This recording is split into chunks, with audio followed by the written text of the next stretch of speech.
Yo, what is up, YouTube? Welcome to my very first video. My name is Mike, and I am better known as FCY Comics 216 on Instagram and the Whatnot app. I've decided to expand my brand into the YouTube side of things by doing book reviews on this channel. I've been on Instagram only for, I don't know, 5-6 months, and I thought it was time to branch out. Now, if you guys are subscribers to my Instagram, you would know that I post daily pictures and videos of my comic book collection, and I'll even post some Pokemon, Yu-Gi-Oh!, some Dragon Ball cards from time to time. So if you aren't already, please go follow me at FCY Comics 216. I would greatly appreciate it. And please don't forget to like and subscribe to this channel. Alright, and for the first video in my book review series, I'm going to be doing James Tynion IV's The Nice House on the Lake. I'm going to be doing a quick overview of the first 6 issues in the series, and I'll try not to go into too long or too much detail because these reviews are going to basically be to drum up interest in these books and to hopefully convince readers to go out and buy them. So if you're all ready to start this wonderful journey with me, I'll just go ahead and get started. So as you can see, I have the first book in front of me. This is book 1 of 6. I'm just going to quickly kind of show you guys 2 through 6. So there's book number 2. There's book number 3, book number 4, number 5, and number 6. So as I said before, this is The Nice House on the Lake.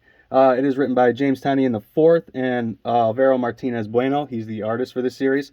And so far, there are 6 issues. That's all there is. The 6th issue just came out not long ago. I just read it.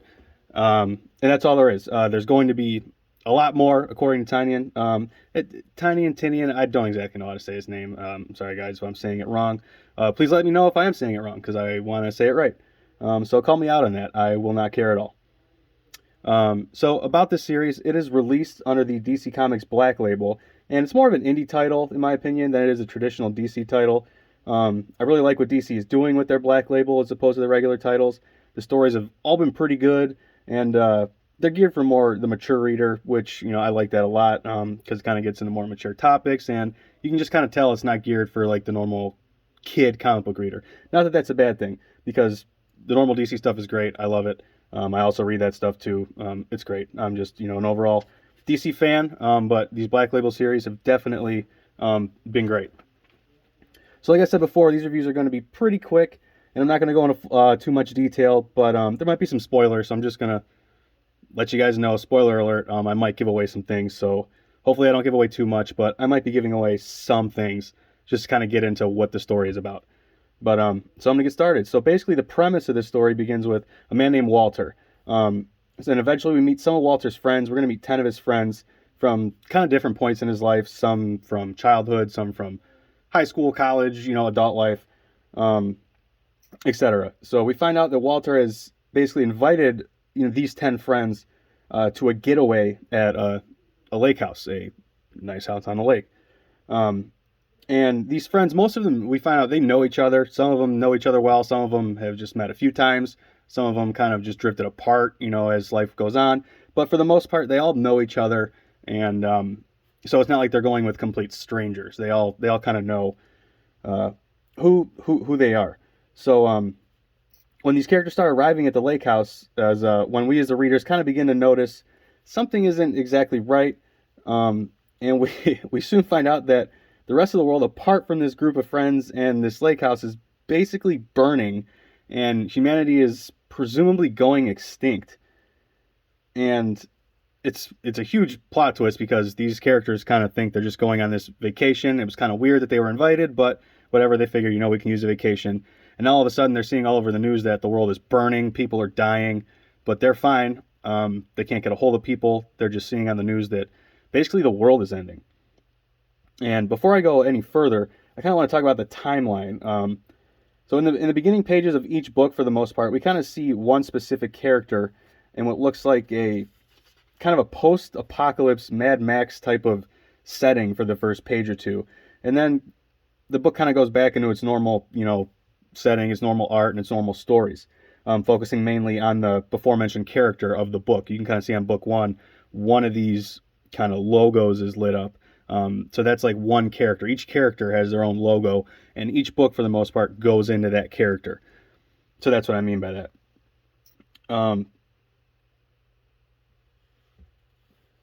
Sorry about that. So for the timeline, I'm not sure, are these post-apocalyptic frames, is this the future and the present time is the actual storyline, what's going on in the book, or is the storyline the past and the present is actually this post-apocalypse, world on fire, Mad Max kind of setting? They don't exactly tell us, but it's just one of those questions that, I've talked to some people at my local comic shop about it, and they kind of had the same question. And we don't really know, at least not yet. But it's kind of a cool little question to ask yourself as you're going through this, because I thought it was at least interesting. So yeah, back to the story. We quickly find out that Walter is not telling us the entire story of why he set up this getaway, and we also find out mainly that he's hiding something major about his identity. And what I mean by that is we kind of find out that Walter is different from everyone else, and we don't really know what. Is he human? Is he extraterrestrial? Is he some godly being? Like, we don't know. We just know that he's not normal. And we find out that he definitely has something to do with the fact that the world is ending. I'm not going to go into too much detail, but that's all I'm kind of going to give you guys on that.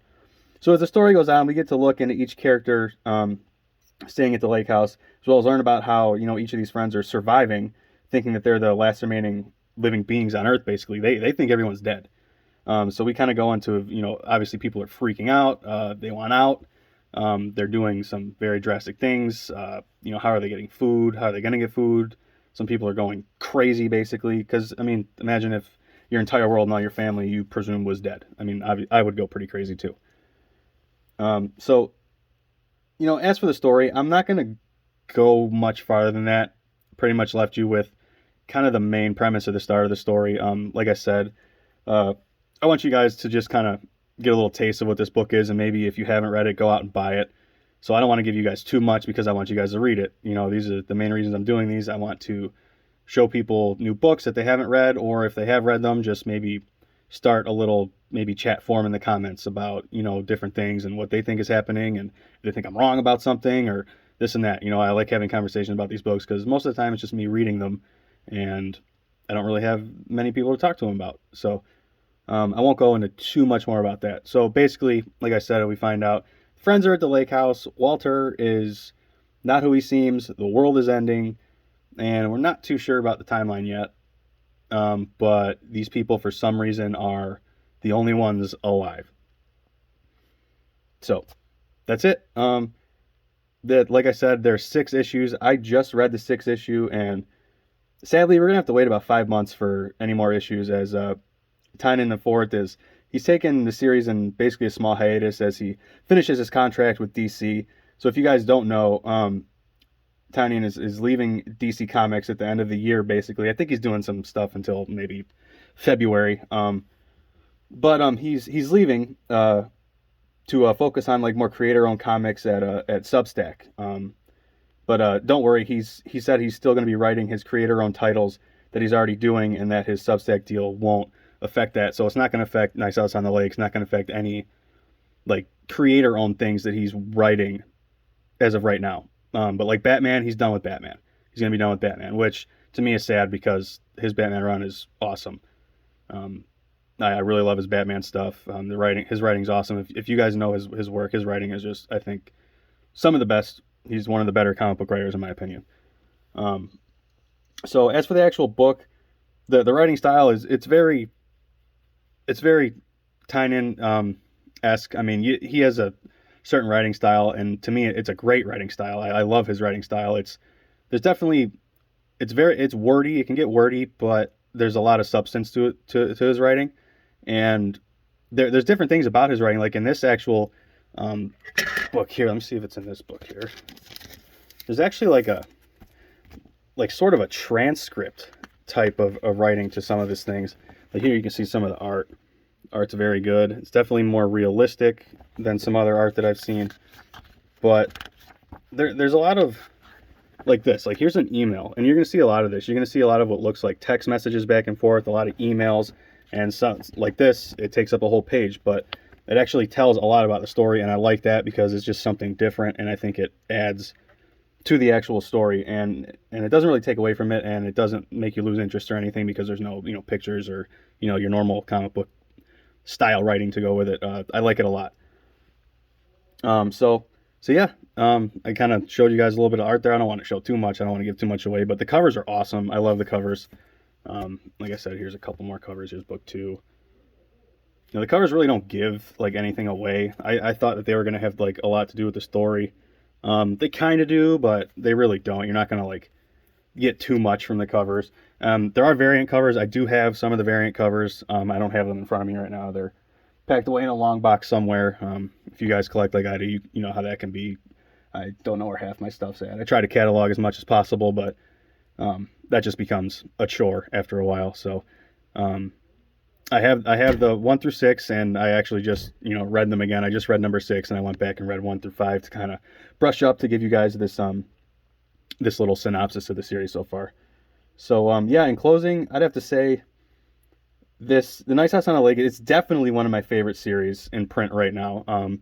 I used to not really be like an indie title kind of guy. I was more of, you know, Superman, Batman, you know, just superhero kind of a guy.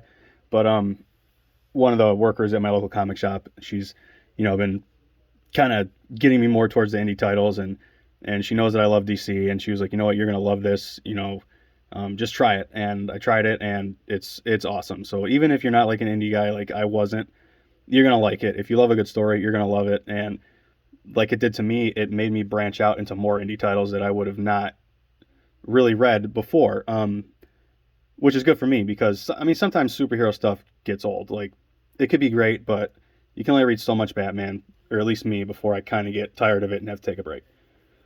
So this was like a great little like break from superhero stuff, to me at least. So like I said, even if you don't like indie titles, you're most likely, if you like a good story, you're gonna love this book.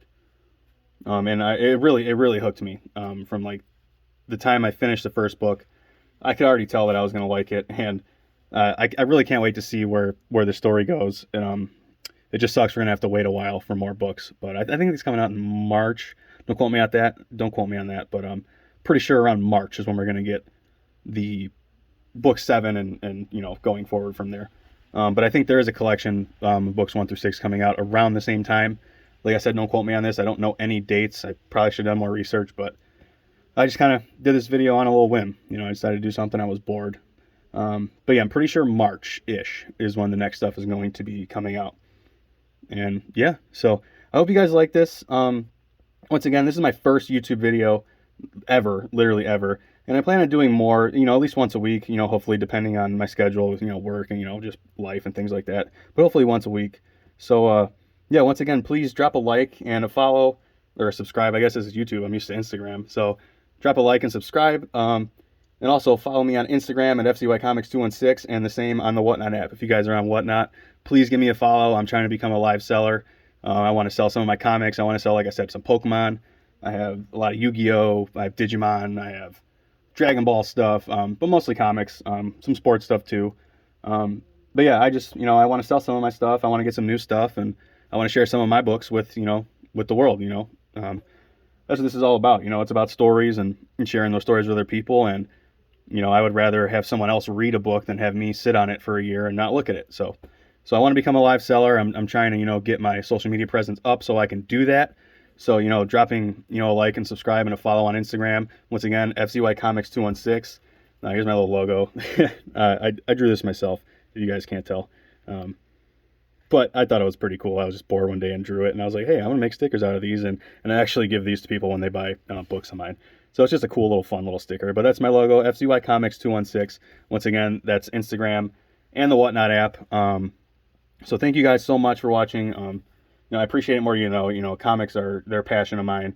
And once again, my name is Mike, and I hope to see you guys all again soon. So yeah, I'll see you guys, and happy reading. Oh, and also support your local comic shops. I can't say that enough. You know, without them, really the comic book industry would be dead, according to my opinion. So go support your local comic book shop. And yeah, I'll see you guys later. Thanks, guys.